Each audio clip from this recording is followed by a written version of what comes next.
Hello, so today we are going to use our knowledge of transformations to examine a certain form of a quadratic. So we will be learning three different forms of a quadratic relation, the ways to write the equation. But today we're learning one that's commonly called vertex form. So this is what vertex form looks like. Okay, if you recall, there are different ways of writing the equation of a line, like y equals mx plus b.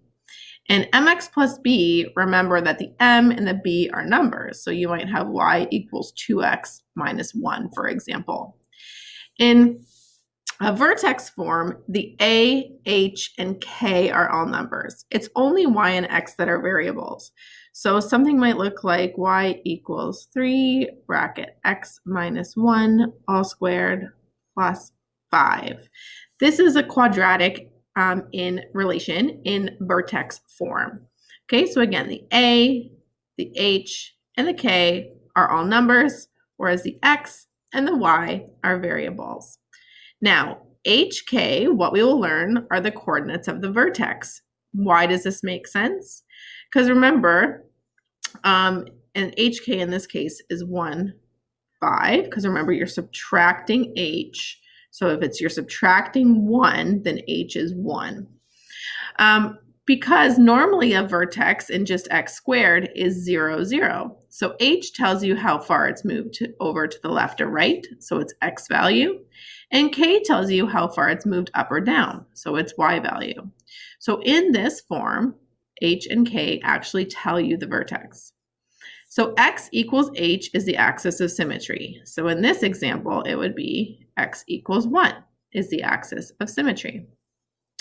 A tells you the vertical stretch or compression factor relative to x squared. Okay, it also tells you if it's been reflected up or down. So in this case, our a value equals 3, which means that it's been vertically stretched by a factor of 3 compared to x squared. Now, if a is greater than 0, the graph opens up and the optimal value is a minimum. So something like this.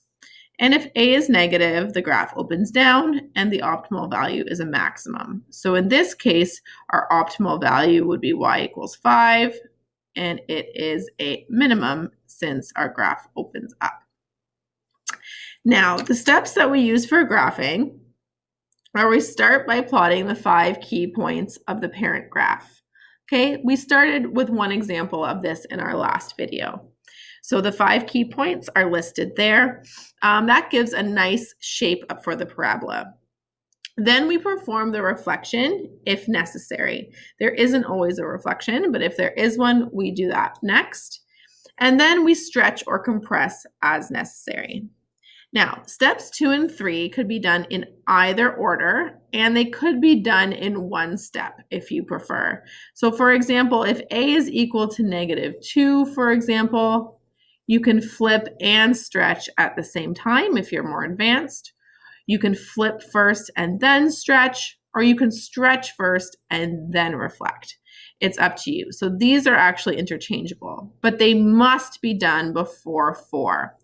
That's because A involves multiplication and the translations involve addition or subtraction. So following BEDMAS, this multiplication must be done first.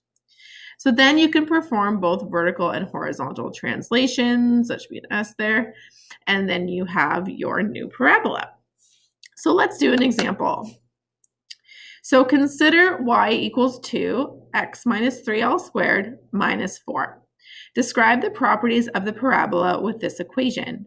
Describe possibilities for x and y. So when you describe the properties, you can see that I set it up for you, but what I'm expecting you to be able to tell me is the opening, the direction of opening, the vertex, and the axis of symmetry. Okay, I will show you further in this example how to find the zeros or the x-intercepts, but when we say properties for now, I mean these 3. And actually, now that I'm thinking about this, we could also quite easily find the y-intercept. So I'm going to add that in, because why not? All right, so first of all, we take a look at the direction of opening. So our a value is 2, so a is greater than 0, so therefore it opens up.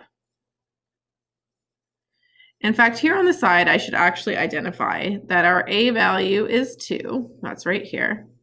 Our H value, careful, is 3, not -3. And our K value is -4. So the vertex then is just HK.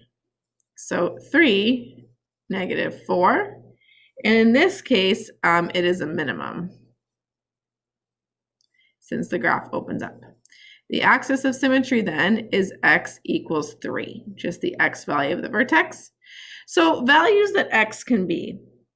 So what values can you put in for x? You can put in anything for x. It could be a positive number, a negative number, a decimal, a fraction. So we call these real numbers. When it can be a decimal and a fraction or any integer, we call this real numbers. So we can say any real number.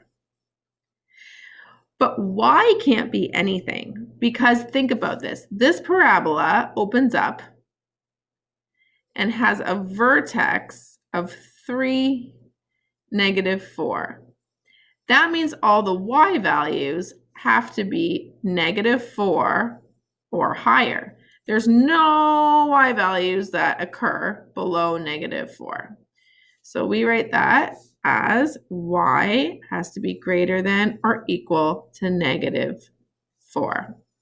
Okay, the y-intercept we find by setting x equal to 0 and solving for y. So y equals 2, bracket 0 minus 3, all squared minus 4. So we have 2 times -3 squared minus 4. So make sure you follow BEDMAS. -3 all squared is 9. So we get 2 times 9 minus 4. So 18 minus 4 is 14. So 0, 14 is our y-intercept, which we won't actually really get a chance to plot. There probably won't be enough room.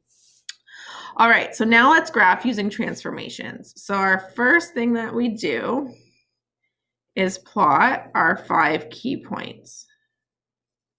Okay, that's what we always do. Now you can kind of just connect them. You don't have to make it much bigger.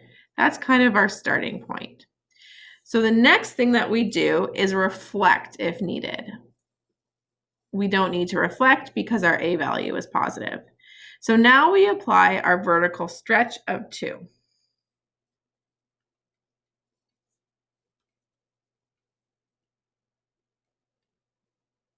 Okay, so I'll use a different color for that. So all our y values get multiplied by 2. So a y value of 0 stays the same. A y value of 1 becomes 2. And a y value of 4 becomes 8.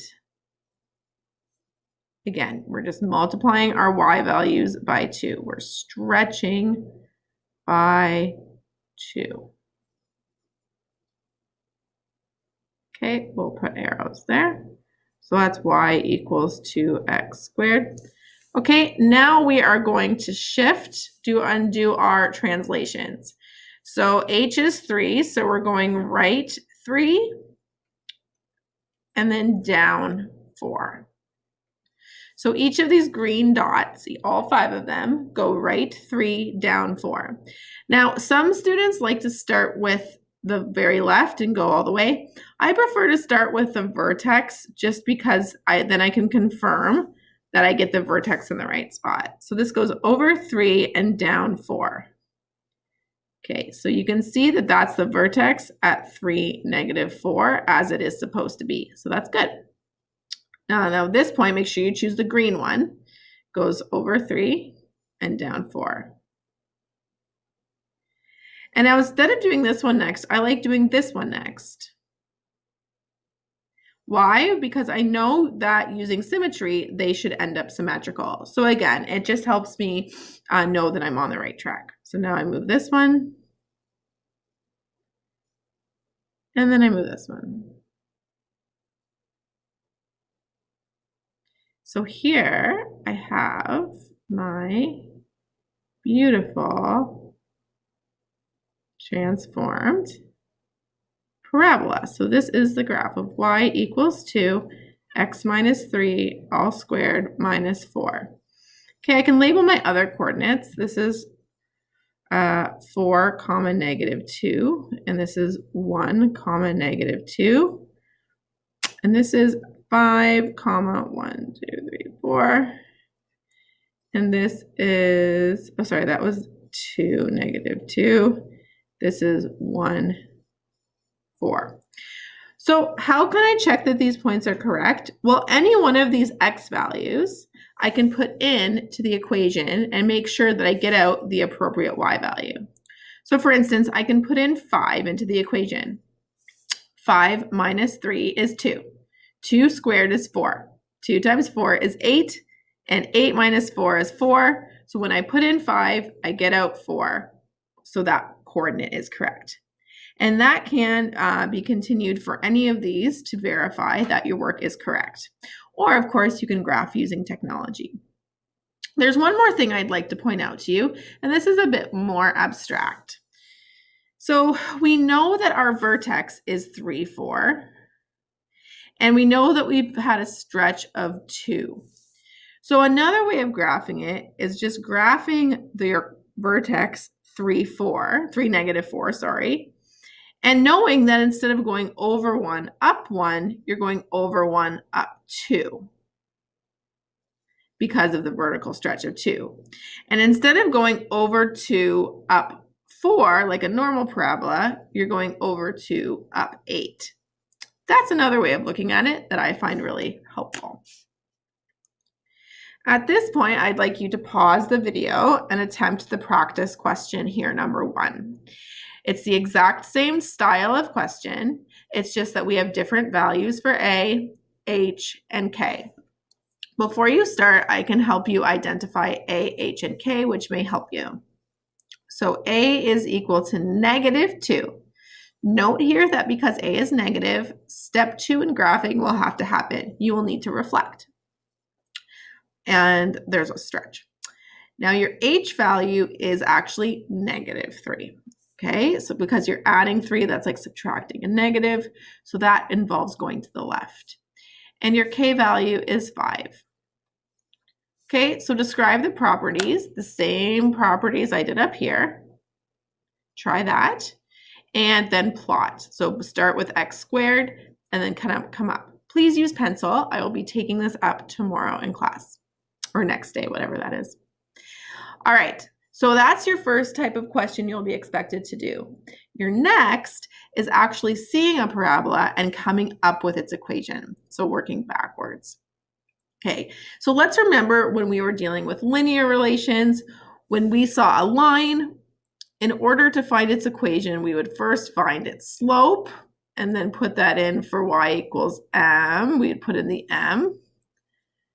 And then we would use another coordinate, x, y, and we would put that in for y and for x, and then we would solve for b. This is a similar type of scenario, except we're going to use the vertex and put that in for H and K, and then use another coordinate to solve for A. So a similar concept, but obviously now we're working with quadratics. So our vertex here has an x value of 1 and a y value of 5. So our vertex is 1, 5. So our equation y equals a x minus h squared plus k. Remember, we just learned this goes here and this goes here. So our first step is to sub those in. Y equals a x minus 1 all squared plus 5. So now what we need to do is find this a value. We know everything else. So we sub in another point that we know is on the parabola other than the vertex and find what a is. Okay, this is key that it has to be something other than the vertex. Another point, not the vertex. I'll explain when I'm done what I mean using the graph. Okay, so we'll use the points, something that's really obvious. So we could use 2, 2, or 0, 2. Let's just use 2, 2. You can wear a tutu while you do this if you want. So let's use the coordinate 2, 2. So I put in 2 for y. I leave my a, that's what I'm trying to find. 2 for x. And now I'm trying to solve for a. So guys, you got to be really good on your BEDMAS skills. So brackets comes first, so we do that first. So 2 equals a 1 squared plus 5. Now BEDMAS tells us to do the exponents. So 1 squared is just 1. Okay, now we're solving for a. So we need to move this 5 to the other side. So we get negative 3 equals a times 1. So now we divide both sides by 1 if you want to show that. But you basically just get that a is equal to negative 3. Okay, so our equation is y equals negative 3 bracket x minus 1 all squared plus 5.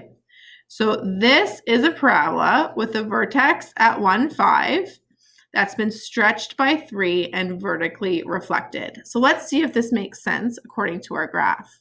So yes, our vertex is at 1, 5. We can see that it opens down, so our a value should be negative. Also note that when you go over one x value, normally in x squared, we go up 1 y value. In this parabola, we go down 3 y values. So when we go over 1, we go down 3. So it makes sense that it was multiplied by negative 3 in order to achieve that y value. So that's what I mean by using the graph. I now invite you to try the next practice question. Oh, there we go. And see if you can come up with this equation. So it's the same process. The first thing you do is identify the vertex.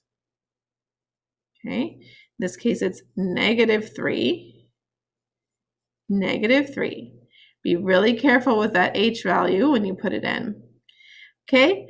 And then you can choose any other coordinate, but you should choose one that's right on a corner. So I would recommend using either -1, -1, or -5, -1, either one, and solving for your a value. Okay, so the answer that you should get is y equals 1/2 x plus 3 squared minus 3. So again, I will take this up next class, but do try it and see if you can get the right answer. So guys, that's all I have about the vertex form. It's a really handy form because you can see the vertex just by looking at the equation. So it will have a lot of uses in problem solving. Thanks for watching, guys. Hope you learned lots.